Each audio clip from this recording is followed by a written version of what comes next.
नमस्कार। आज हम संज्ञा के बारे में जानेंगे कि संज्ञा क्या है।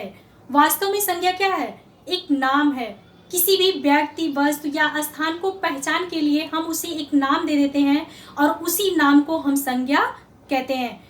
संज्ञा को अगर हम परिभाषित रूप में देखें तो संज्ञा को कैसे हम बोल सकते हैं?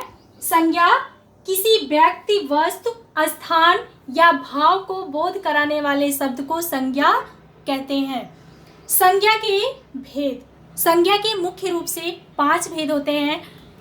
नंबर 1, व्यक्तिवाचक संज्ञा, जातिवाचक संज्ञा, समूहवाचक संज्ञा, द्रव्यवाचक संज्ञा, भाववाचक संज्ञा।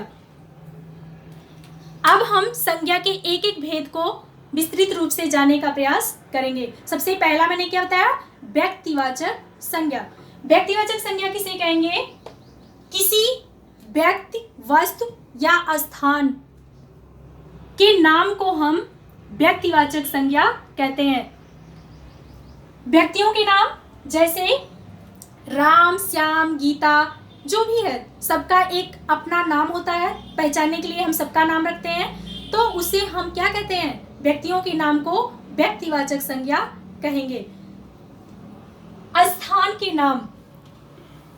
संसार में जो जितने भी स्थान हैं, जैसे शहर, ग्राम या कस्बा, मोहल्ला, सबके एक अपने नाम होते हैं पहचान के लिए। जैसे आगरा, दिल्ली, तुगलकाबाद, संगम विहार, लखनऊ, बरेली, ये सब क्या है? किसी एक स्थान के नाम है, तो इसे हम क्या कहेंगे? व्यक्तिवाचक संज्ञा। नदियों के नाम। बहुत सारी संसार में नदियां हैं, जैसे गंगा, यमुना, ब्रह्मपुत्र। इनकी नाम को हम क्या कहेंगे? व्यक्तिवाचक संज्ञा। पहाड़ों के नाम जैसे हिमालय, अरावली, नीलगिरी, ये सब क्या है? व्यक्तिवाचक संज्ञा। वस्तुओं के नाम कुर्सी, मेज, कलम, ये सब क्या है? वस्तुएं। इसे हम क्या कहेंगे? व्यक्तिवाचक संज्ञा। स्थान के नाम, व्यक्ति के नाम, वस्तुओं के नाम, नदियों के नाम, पहाड़ों के नाम, जो भी किसी सिंगल पर्सन के लिए यूज किया जाता है या सिंगल स्थान के लिए, तो उसे हम क्या कहते हैं? व्यक्तिवाचक संज्ञा। दूसरा, जातिवाचक संज्ञा। किसी भी जाति का बोध कराने वाले शब्द को जातिवाचक संज्ञा कहते हैं। अब प्रश्न यह उठता है कि जाति क्या है? जाति का अर्थ है एक ही प्रकार की वस्तु या प्राणी।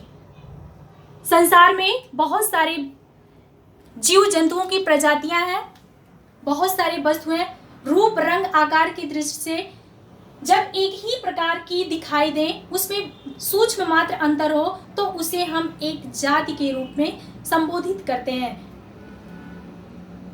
जाति जैसे मनुष्य एक जाति है। संसार में सारे मनुष्यों को बोध कराने वाले शब्द को हम क्या कहेंगे? जातिवाचक संज्ञा। इसी तरह से गाय, भैंस, बकरी, जितने भी प्राणी हैं, सबकी एक ही जातियां हैं, तो उसे हम क्या कहेंगे? जातिवाचक संज्ञा। पर्वत, नदी, बकरी, नारी, पुरुष, ये सब क्या है? जातिवाचक संज्ञा के भेद हैं। तीसरा भेद है समूहवाचक संज्ञा। समूह, जिन संज्ञा शब्दों का किसी समूह या समुदाय का बोध होता है, उसे हम समूहवाचक संज्ञा कहते हैं। जैसे विद्यार्थी। विद्यार्थी क्या है? एक समूह है। छात्रों का, छात्राओं का एक समूह है, तो उसे हम क्या कहेंगे? समूहवाचक संज्ञा। सेना, बहुत सारे सैनिकों का एक समूह है, तो उसे हम क्या कहेंगे? समूहवाचक संज्ञा। पुलिस, बहुत सारे पुलिस का एक समूह है। परिवार बहुत सारे सदस्यों का एक समूह होता है। कर्मचारी जैसे राज्य के कर्मचारी, केंद्र के कर्मचारी, विद्यालय के आपके कर्मचारी, तो ये क्या है? एक समूह है। टीम, जैसे खिलाड़ियों का एक टीम होता है, क्रिकेट टीम, फुटबॉल टीम, तो ये टीम शब्द क्या है? समूहवाचक संज्ञा। वर्ग, जैसे सेक्शन में आपको बांट दिया जाता है वर्ग, सी वर्ग, ए बी सी, जो भी है, तो वो क्या है? एक समूह है। उस उसको हम किस नाम से जानेंगे? समूहवाचक संज्ञा। संज्ञा का चौथा भेद है द्रव्यवाचक संज्ञा। जिस संज्ञा से किसी पदार्थ का बोध होता है उसे द्रव्यवाचक संज्ञा कहते हैं। पदार्थ 3 प्रकार के होते हैं, ठोस, द्रव और गैस। ठोस पदार्थ जैसे सोना, चांदी, हीरा, टिन, पीतल आदि, ये क्या है? ये ठोस पदार्थ है। द्रव पदार्थ जैसे दूध, दही, घी, तेल, जो लिक्विड रूप में हमारे सामने होते हैं उसे हम द्रव पदार्थ कहते हैं। तीसरा गैसीय पदार्थ। गैसीय पदार्थ जैसे धुआं, ऑक्सीजन, कार्बन डाइऑक्साइड, नाइट्रोजन, जितनी भी गैसें हैं वो क्या है? वो गैसीय पदार्थ है। तो पदार्थ की बोध कराने वाले शब्द को हम द्रव्यवाचक संज्ञा कहते हैं। 5वां और अंतिम संज्ञा का भेद है भाववाचक संज्ञा।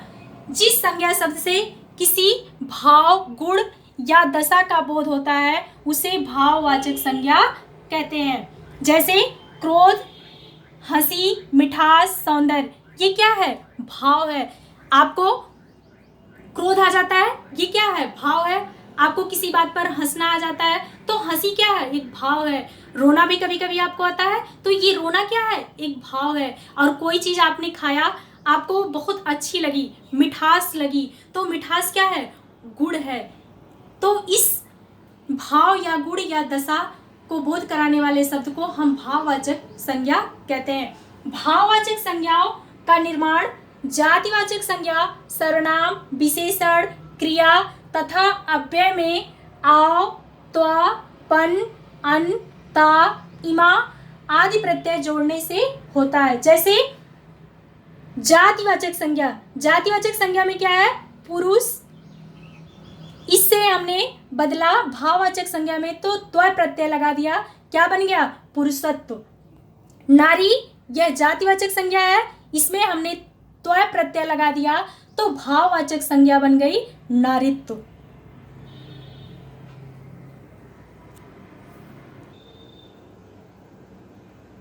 विशेषण से भाववाची संज्ञा किस प्रकार बनाया जाता है? सुंदर, यह क्या है? विशेषण है। और इस विशेषण से भाववाची संज्ञा बनके इसमें ता प्रत्यय लग के हो गया सुंदरता। सुंदरता एक भाव है, एक गुण है। दूसरा भोला, भोला क्या है? विशेषण है, इस पे पन प्रत्यय लग के भाववाची संज्ञा बन गया भोलापन। काला, ये क्या है? विशेषण, इसमें इमा प्रत्यय लग के कालिमा शब्द बन गया भाववाचक संज्ञा। अब इसके बाद हम देखते हैं कि क्रिया से भाववाचक संज्ञा का निर्माण कैसे होता है। यहाँ पर क्रिया है घबराना। घबराना क्या है? क्रिया। इसमें आहट प्रत्यय लग के घबराहट, ये क्या हो गया? भाववाचक संज्ञा। दूसरा थकना, थकना क्या है? क्रिया। इसमें आन प्रत्यय लग के थकान, थकान क्या है? भाव। जब हम बहुत ज्यादा दौड़ लेते हैं तो थक जाते हैं, थकान का अनुभव करते हैं, महसूस करते हैं, तो वो क्या है? एक भाव है, भाववाचक संज्ञा हम उसे कहेंगे। अब अव्यय से भाववाचक संज्ञा का निर्माण कैसे होता है? यहाँ पर दूर, दूर क्या है? अव्यय। अव्यय का तात्पर्य होता है कि जिस शब्द की उत्पत्ति का कोई हमें पता नहीं होता है उन्हें हम क्या कहते हैं? अव्यय। तो यहाँ पे दूर शब्द क्या है? अव्यय। दूर में ई प्रत्यय जुड़ के क्या बन गया? दूरी। दूरी एक भाववाची संज्ञा है। दूसरा निकट, अव्यय है, इसमें ता प्रत्यय लग के निकटता, ये भाववाची संज्ञा है। समीप, अव्यय है, इसमें ता प्रत्यय जुड़ के क्या हो गया? समीपता। इस तरह से हम जातिवाचक संज्ञा, विशेषण, अव्यय, क्रिया में प्रत्यय जोड़ करके भाववाची संज्ञा का निर्माण करते हैं। इसी के साथ ही यह वीडियो हमारा समाप्त हो गया। अगर आपको पसंद आए तो लाइक और सब्सक्राइब जरूर करें। धन्यवाद।